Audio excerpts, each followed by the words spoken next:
Good morning. Thank you for your patience. I was having a couple of technical difficulties. Don't know why, but you know what? I'll figure that out for next time. But we're here, so thank you, thank you, thank you. I'm so glad you're here to join me.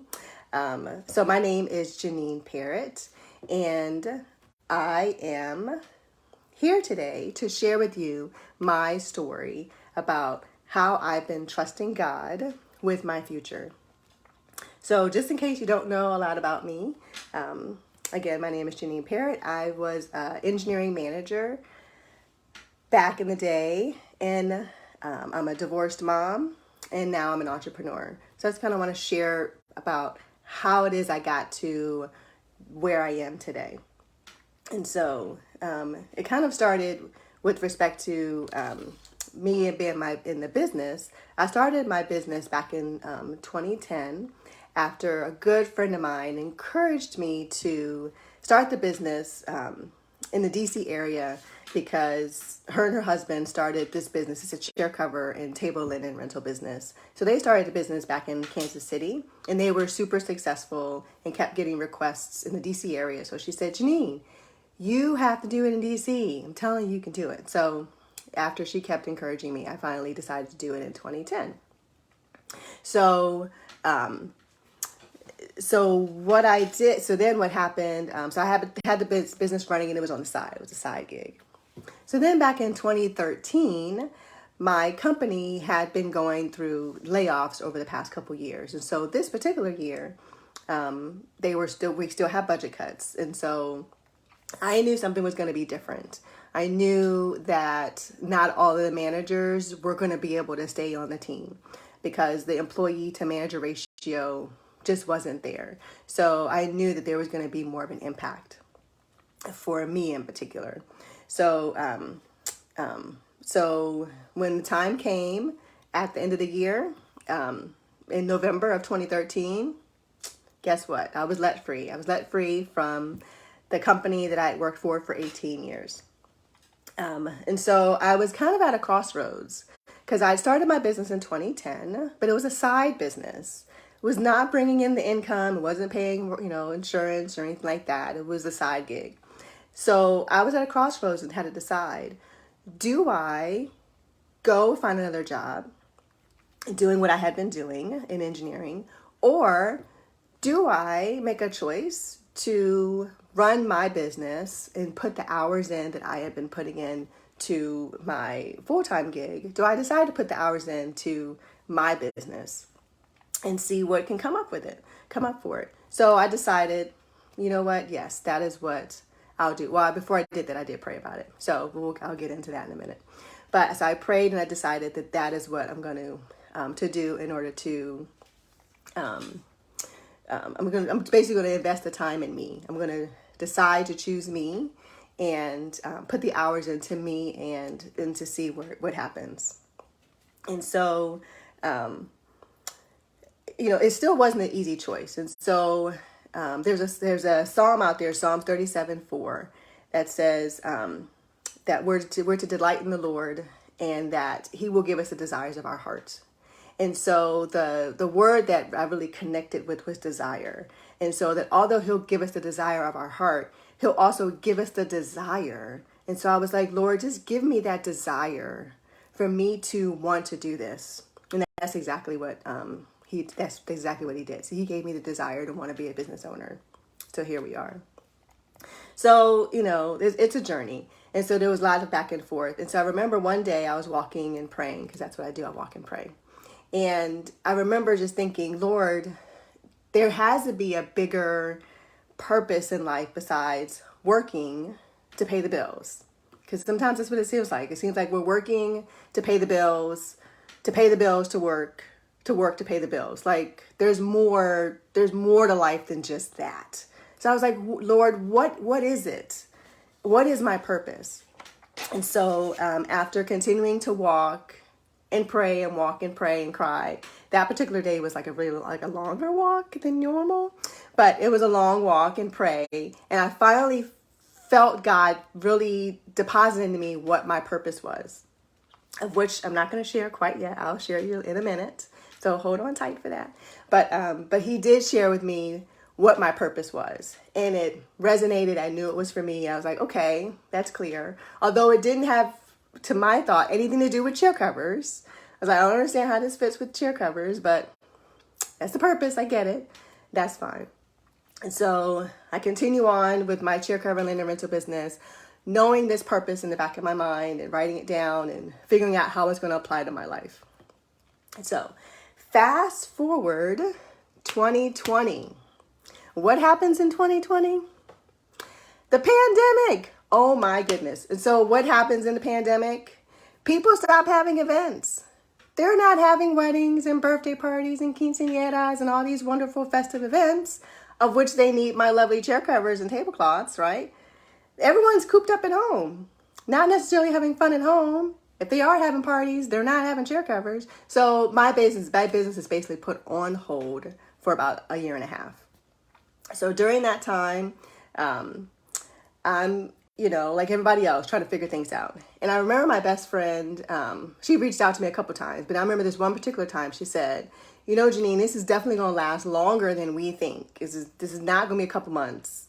It's going to be a little bit longer. You may want to go back to work. And so I'm like, okay, begrudgingly, I'm listening to her. I recognize she cares for me. She's trying to, make sure I'm taking care of myself and I'm good. So I'm like, okay, all right, let me rethink and see, what do I need to do? So I go and I participate in a group career rejuvenation program with some ladies. And with that, I rediscover what it is that I enjoy about myself, or that I enjoyed when I worked. I love working with people. I've always loved working with people. So I recognize that. That's why in management that I loved that role, because I got to just work with people. And I like to talk. I'm an introvert, so you may not know it. But anyway, I like to talk, and I like to talk to people. I like to really establish relationships and connections. So that was always something that I really enjoyed in all of the different roles that I did at this large company that I worked for. So in that, I recognized that coaching was an option for me to consider. And so as I was thinking about considering coaching as a career option, honestly, it scared me because I know nothing about coaching. And I know about engineering, I know about accounting, I know about program management, I know about all these other things, but not coaching. So I was like, oh my goodness, this scares me. But what I have learned is that the thing that scares you the most is most likely the things that you should be doing. So I said, okay, you know what? This clearly means that this is what I should be doing, because I am like scared to death of this coaching thing. Let me try it. Right? I know, a little crazy. But anyway, that's how I see life sometimes. And so I was remembered as I was doing that, I was reminded that also during my layoff time, I would journal, and I remember when I was first let free, I was afraid. I was like, Lord, how am I going to pay the bills? How am I going to do all this? And I remember coming across a verse that basically, said, and I'll tell you what the verse is later, but basically the Lord said, do not fear, for I am with you. Do not be dismayed, for I am your God. I will strengthen you, and I will help you, and I will uphold you with my righteous right hand. And the main thing he always says is that he will never leave you or forsake you. And never means never. So I'm like, okay, well, he's got me. So even in coaching, I know that he's got me. And so that's what I'm doing now. I'm coaching. And so the interesting thing is, and I'll back up and share what the purpose is that God told me, that my purpose is to help others become better versions of themselves. Bam. And I'm like, okay, that's my purpose. I don't see how this has anything to do with chair covers, but that's my purpose. And as I was researching coaching and researching coaching schools, the school that I ended up going to was IPEC. And literally on one of the websites that was on the page, it literally said, we help people become better versions of themselves. I'm like, are you serious? if this ain't a word from God, I don't know what is. So that was just, to me, just confirmation that this was definitely in alignment with what it was I was supposed to be doing. So here you go. So a couple of things I want to, couple of tips I want you to just for you to consider as you hopefully are also encouraged to trust God with your future. So there's a couple of mindsets and perspectives that we can have, that I had even, as we are going through the process of trusting God with our future. And I go back and forth. It's not like I have elevated to greatness and have no issues with it at all. I still struggle with it, but it's a daily struggle, and I go through different places. So one place to be at is a place, like I mentioned, is a place of fear and a place of worry. So you can absolutely trust God and be fearful and worried. But when we're in that place of fear and worry, and we're in a doubt, and we're like, oh my goodness, why is this happening to me? And you know, we're just worried. And, you know, I mentioned I was worried about money. You know, we're worried about where's this going to lead me. There's just a lot of this just worry. But I know for me, when I worried, you know what I did? Nothing. I laid in bed and I read the Bible, which is great. But I laid in bed. I got lots of rest. I walked around, but I was walking in circles. I felt like I was just moving a lot in circles, but not moving forward. And so, again, that's when the verses that kind of spoke to me were 1 Peter 5:7. Cast all your anxiety on him, for he cares for you. And so I would walk and I would lift and cast all my cares up to him, because I know he cares for me. And so, so that verse came to me. I told you about Isaiah 41:10 being, do not fear, for I am with you. So I knew that God was with me. And the one that really got me going, I'm saying honestly, when I'd be in the bed reading the Bible, this lit a fire under me. I came across Proverbs 19:15. Laziness brings on deep sleep, and the shiftless go hungry. I was like, oh, no, no, no. That is not going to happen. No, ma'am. I am not shiftless, and I am not going to be hungry. So I guess I got to get going. So that literally was the verse that was like, oh, I got to get up and get going. I am not lazy. So, so that kind of got me out of that space. So then another place to consider that where we're at when we're trusting God is we're in a place of confidence and belief. Like, you know, we say, you know what? I believe you, Lord. I'm confident. I know I'll be exactly where I need that you want me to be. Everything's okay. I'm just going to offer myself to you and do whatever you ask me to do. And I'm going to work with others, and I'm just going to be used in whatever way you want to use me. And so when I was in that place, I just felt like a lot of relief and a lot of pressure lifted off of me to perform and to do work and to get things right and to be the best and to do the best. All of that pressure was just really relieved, and I could really just kind of be in a place of, how can I just offer myself? How can I give?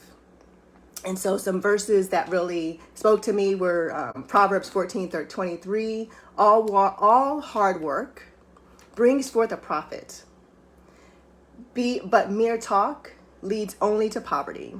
And so that meant, okay, I need to make sure I'm getting out here, I'm working hard.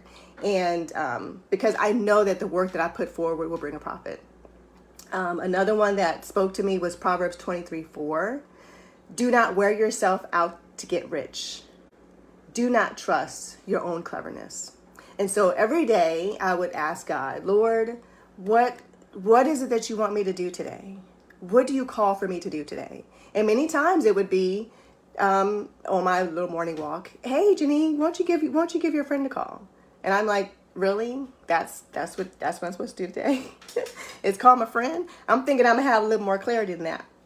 But okay. So sure enough, I finish my walk. I come home. I text my friend and see when she's available to talk. And she's like, oh yeah, let's talk. And we talked for maybe 30 minutes or so, and we're both encouraged. She was like, oh my gosh, thanks for talking to me. And I hadn't heard from you in a while. And she was encouraged. And I tell you, the next day, sometimes that same day, I would get an order for chair covers. I would get an order either for that weekend or for the following weekend. And so, and it would be nothing. It's not like I had, sold anything to get that order. It would just be an order from nowhere. And maybe they would find me on Google. And trust me, at that time, I was not high up on the Google list. I was like on the 3rd page. So it's like anything that came through clearly came from God. And so it was just really that level of encouragement that said, you know what, if I just do what God is telling me to do, He's going to take care of me. Bam. That's all that is.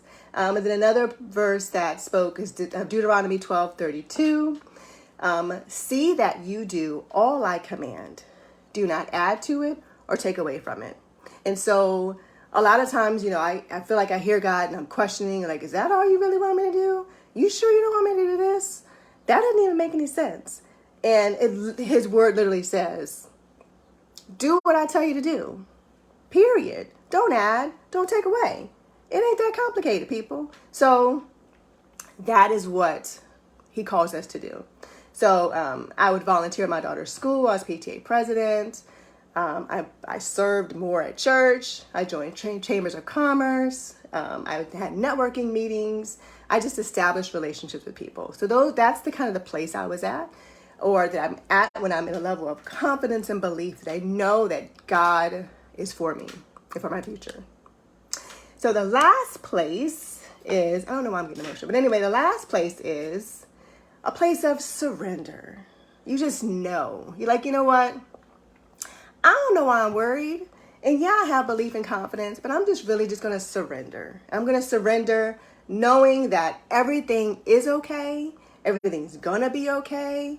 And I'm just going to be at peace. And so whenever I'm at peace, everything just flows and goes. And I'm not judging whether or not, if this job goes away, it's like, oh, that's okay. Maybe it wasn't for me. What's for me is for me, and I'm not going to worry about it.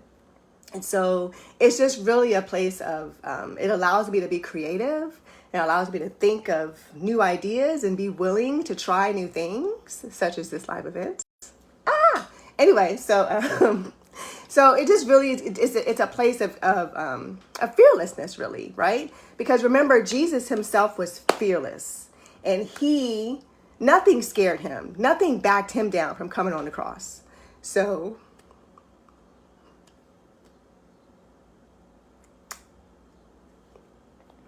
it just reminds me to be like, as much as possible, to be like Him, to be fearless. Don't play small, because Jesus didn't play small. He played big, and we thank Him for that. And I don't know why I'm crying, but I know I'm crying. Anyway, so I'm going to go ahead and wrap things up. So what I want to say is I'm thanking you for joining me today, and I hope that my story has resonated with you in some way, shape, or form. I hope that you are also encouraged. I'm just going to get myself together. So I hope you also encouraged to trust God, to just trust Him, to know that He's for you, to know that He loves you more than you could ever love yourself. And that if you just trust and do what it is that He calls you to do, and you do as He commands, don't add to it, don't take away, knowing that He'll never leave you or forsaken you, and knowing that His word is truth, then just know that all is well and all will be good.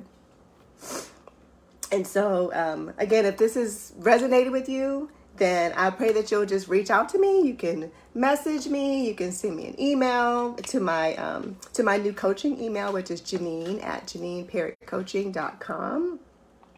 And just let me know how you were encouraged. And feel free to share my talk with anyone. And I just hope that you have a blessed day and that you will be a blessing to someone else today. All right. Have a great one. Thanks for joining me. Bye.